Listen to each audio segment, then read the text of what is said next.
جبت لكم القرنفل خليه بالشامبو. بنات هاي الكمية مالت القرنفل تخلونه ببطل الشامبو، أنا خليت مسبقا بس هسه دا أشوفكم الكمية. هاي الكمية مالته تخلوها ببطل الشامبو وتتركونه فترة يوم يومين، بعدين تغسلون بيه شعركم.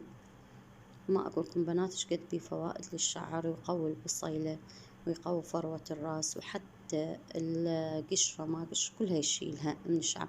وأنا هذا الشامبو اللي أستخدمه، هذا الشامبو مالت أطفال، فتشيل للشعر صدق ينعم الشعر ويقويه ويخليه يخبل بيه لمعة وزاهية. حتى الشعر المصبوغ أو مميش من تميشين شعرك ويحترق تستخدمين هذا الشامبو فتشي. والله العظيم أنا عن تجربة استخدمته وهسه ما دا غيره خلاص. وحتى هو سعره رخيص ب3000 تلاقوه أو 3.5 مو أكثر.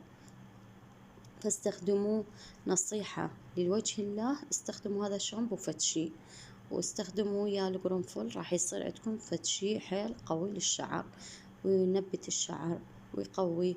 وهماتين بنات عندي حبوب راح انزل لكم اياها فتشي للشعر، انا استخدمتها ولحد الان استخدمها، انزل لكم اياها وشوفوها.